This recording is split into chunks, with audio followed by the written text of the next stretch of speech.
So hush, pretty baby. Oh, Lord, don't you cry.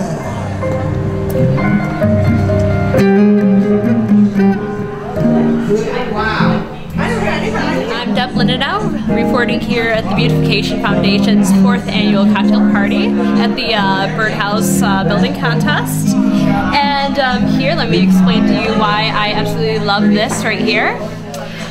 Well, as you're driving down Broadway and you see this is the first piece of architecture you see, and it's absolutely beautiful. It's reminiscent of everything you think of Tarrytown. But then again, there's this little tiki hut bird.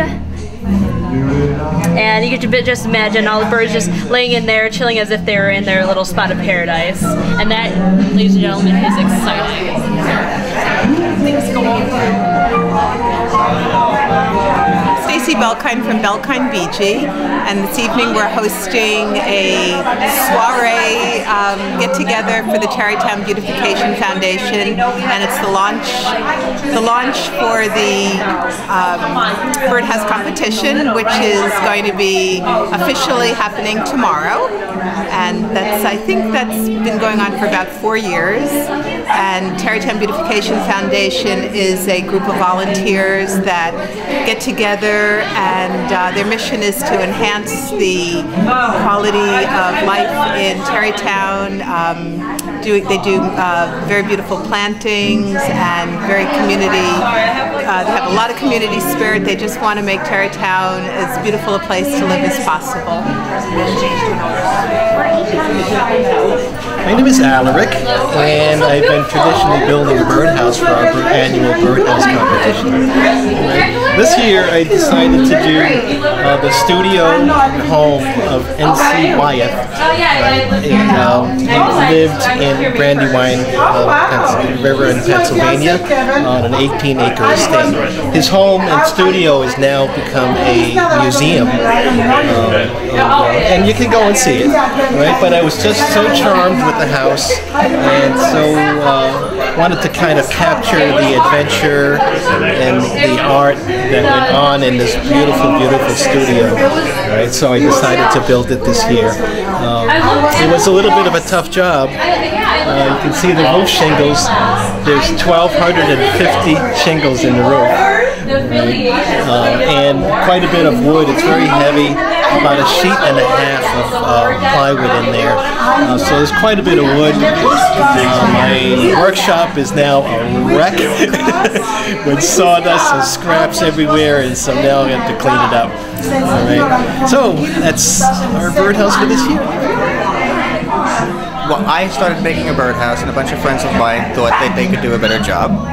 So they tried, and over the course of 4 years, we now have people from all over the village making birdhouses. So this is an annual event? It's an annual event. Usually it begins in February and culminates in May. And we have birdhouses made out of everything from cardboard boxes, milk cartons, stained glass mosaics, exact replicas of the music hall up here, the Historical Society, and the Russell Laurie building over here. It will be on display up and down Main Street for probably the next week, and then they all go away, and you have to wait till next year for the next batch.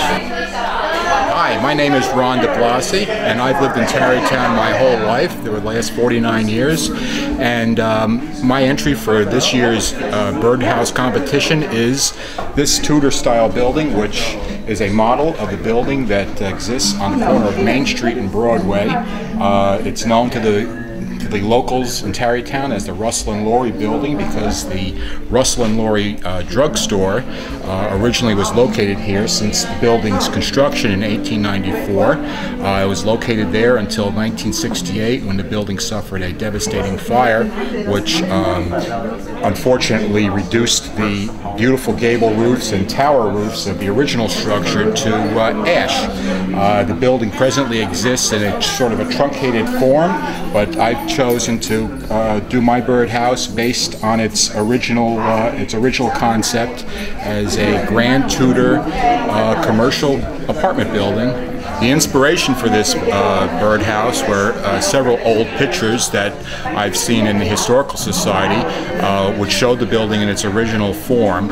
I've shown the stores as they existed back in the early 20th century. There is one called Daniel Reeves, which existed on the lower portion of the Main Street side, and I also tried to show the Robin and Lovebird Pharmacy for Birds, which is my interpretation of the Russell and Laurie Pharmacy for people. I measured the building and tried to reproduce it to scale as much as possible. I think I got it as close as I could get it. Oh, and